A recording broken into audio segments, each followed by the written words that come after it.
Okay, welcome to our Heaney. You can stop me at any time if you want to. I'll try and record the session so you can watch it in the future, and for the people who couldn't make it today.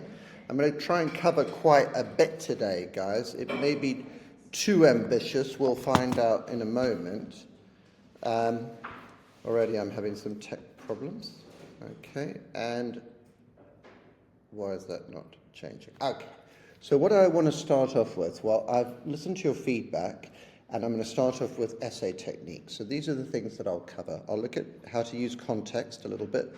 I'm going to look at what I call authorial journey, and I'll explain that in a minute. And then I'll look at essay introduction, argument, comparative, analysis, and then I'll go on to things like AO2, conclusions, and then we'll look at a student exemplar essay that's been typed up from an exam. And then the second half will definitely cover Bog Queen and some of the other Bog poems.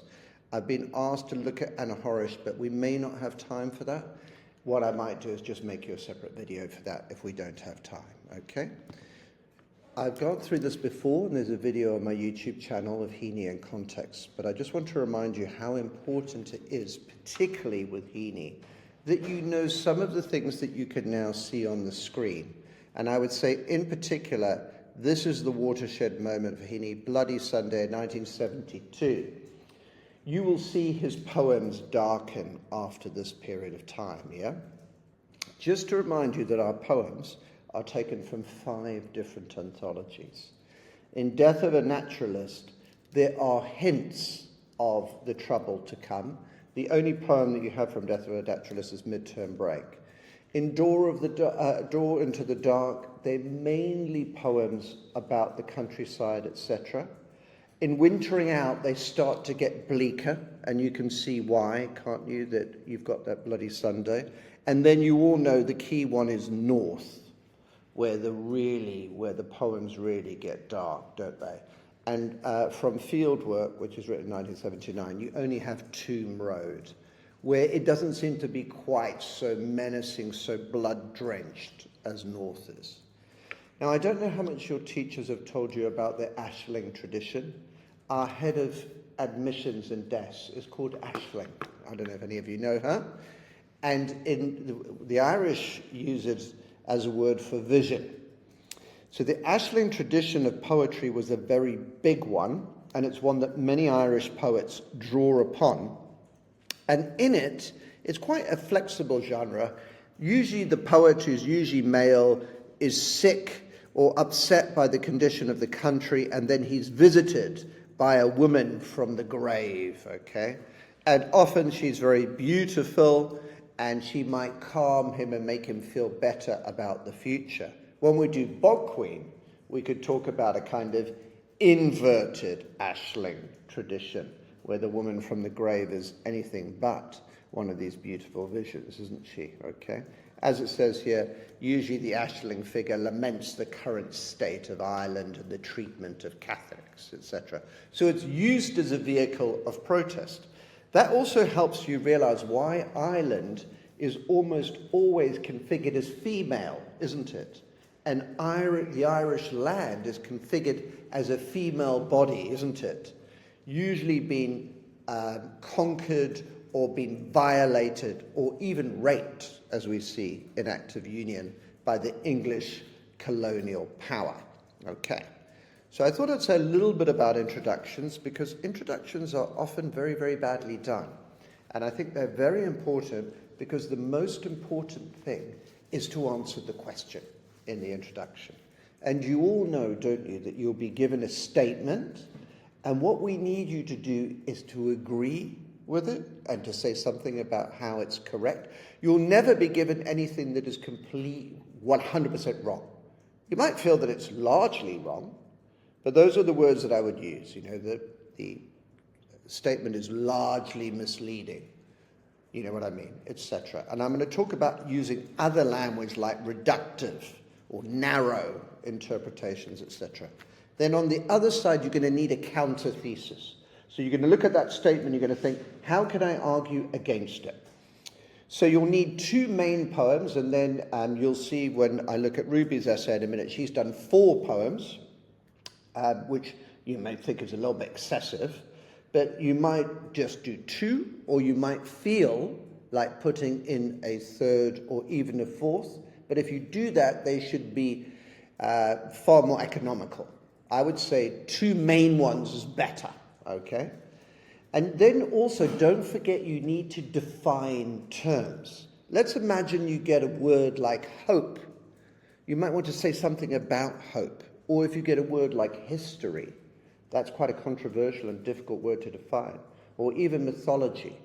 So think about the title, and in the introduction, try to unpick it a little bit. And also, like I say here, if you want to be sort of an A-star, try and be engaging. You know what I mean? Make it sound like an interesting debate that you're setting up. The typical errors are lack of clarity, a lack of a counter thesis, you know what I mean? Where the students haven't set up a debate, and excessively long introductions. So when we look at Ruby's here, she's not here to defend herself. I think hers is quite long. I think you might be a little bit more concise than she was. But also, don't be too dull and mechanical. Like in this essay, I am going to argue that blah, blah. I will say 1, 2, 3. Do you know what I mean? There's nothing wrong with signposting. Signposting is good. But don't make it so dull and mechanical and laboured. Right, moving on to the argument then, okay? The argument is absolutely key. This is the AO3 bit of your mark, the interpretations, etc. So what I would do when you get the essay title is think about the argument first. Which poems are you going to use? Now don't forget that you might have one poem that you'll use both to confirm the statement and to go against the statement, okay? Doesn't have to be a binary, do you know what I mean? A lot of students might go for a 3-stage argument where they go, the statement is wrong here, the statement's right here, and this poem is a kind of mixture between the two, okay? Now, I know you want me to talk a lot about comparison, and I'm going to do that in a minute, but it's very, very important that the argument is easy to follow. So signpost it as much as you can, particularly when you start the counter. When you start the counter, we want to see, this is a reductive reading, or however, or yet, another way of reading this is. Make it very clear to the examiner that you have a counter thesis and that you have textual support for it. So remember, quotations are really important. Some quotations you will use mainly just in order to show textual support, but some quotations, and I'll talk more about this when I talk about AO2, you'll need to do that swag thing, where you really unpick them. And don't forget, it's very, very important when you talk about form and structure. I'm going to really stress that today. Try to extend your comparisons in the essay. What do I mean by that? When you say, whilst New Song does this, and Horish does this, here they are the same, here they are very different, so a direct comparison between them would show that, and you extending that comparison a little bit, yeah? And I've said use clincher sentences. Do you all know what I mean by that? Clincher sentences are at the end of the paragraph, really write a kind of summary bit. Therefore, the significance of this to this question is, and you go back to the question. Does everyone understand what I mean? Tying in really closely and showing the examiner that you're looking at that question above all things. Connectives of comparison should be peppered throughout your essay, yeah? So we want these in addition, equally, however, by contrast.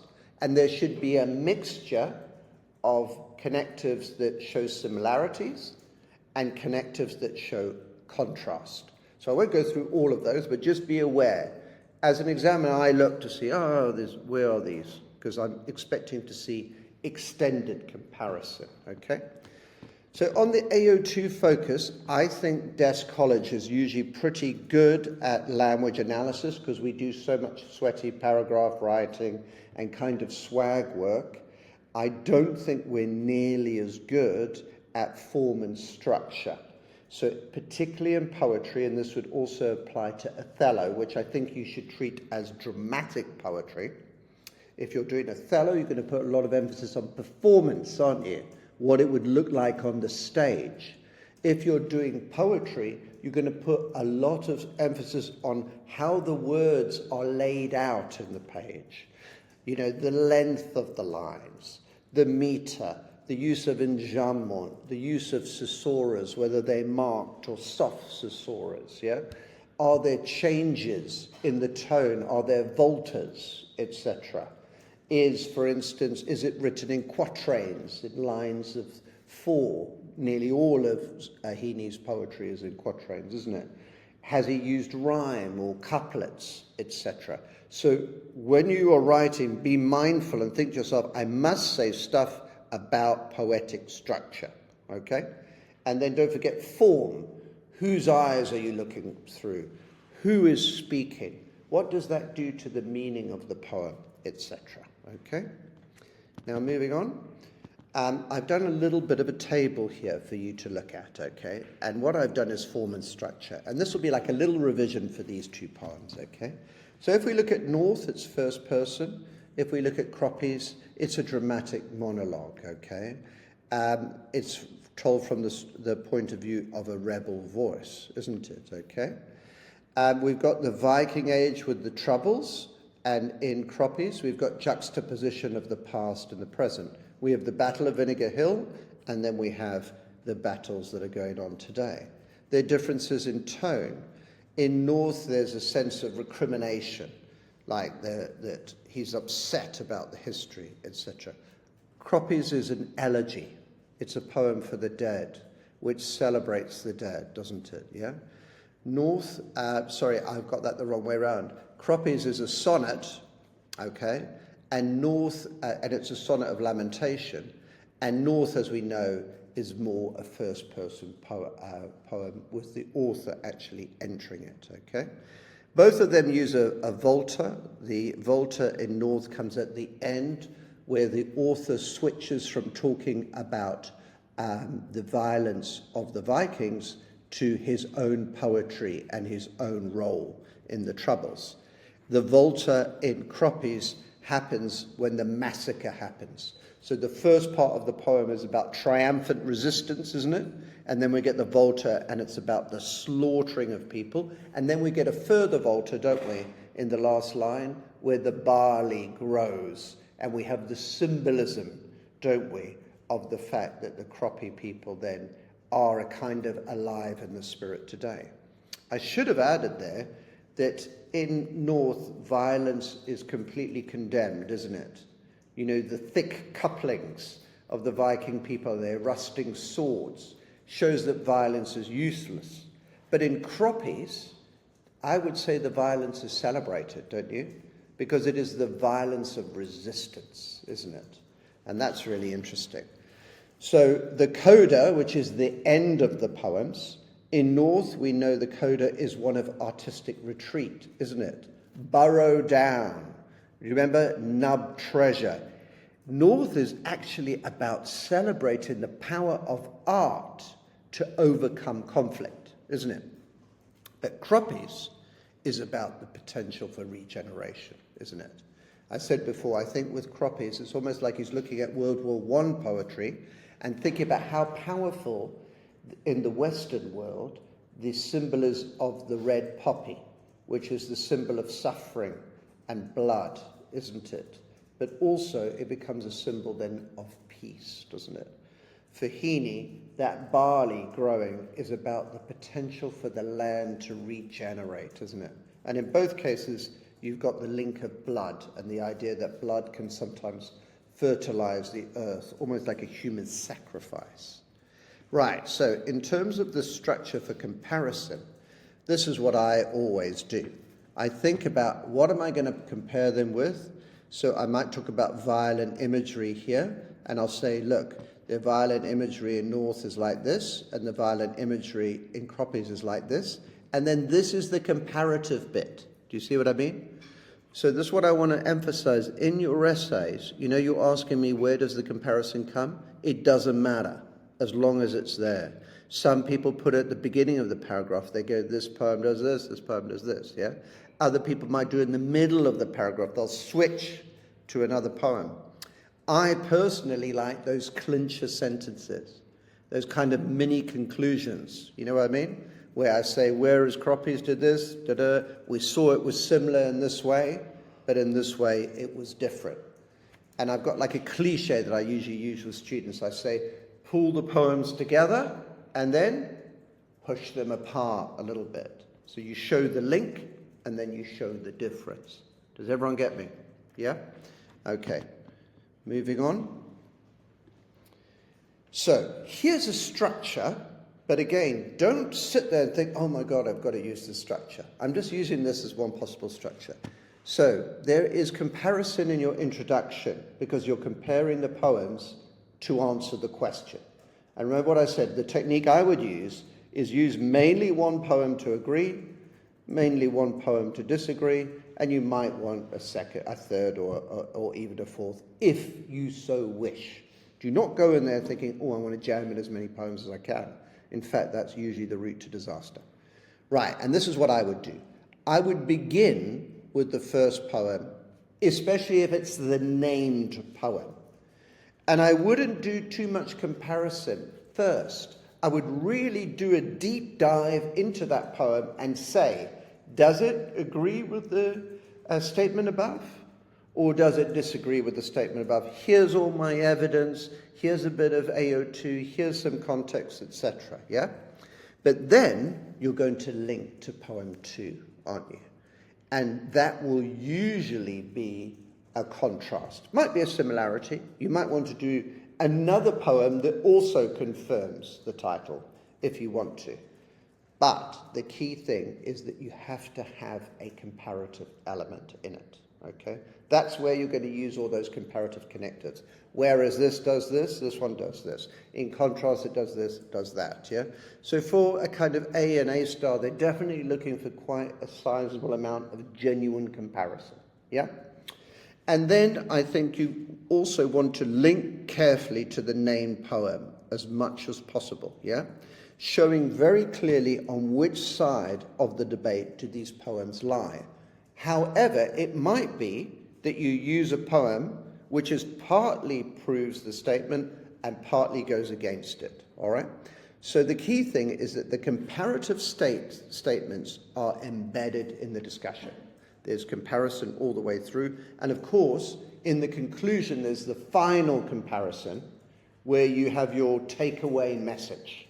When you read the conclusion, the person should say, okay, this was the message of the essay, and this is how it answered it. So, conclusions are really important. They are not summaries. You don't need to go through to summarize. They are synthesis. That means bringing the argument together, all right? They should be like that final statement of, in debating, I always teach the phrase, so what have we learned today? You know what I mean? And that's the conclusion. It's the kind of synthesis of the argument, and I'll show you a couple of little tricks that I like to use, okay? So, I'm going to pause for 1 second, the recording.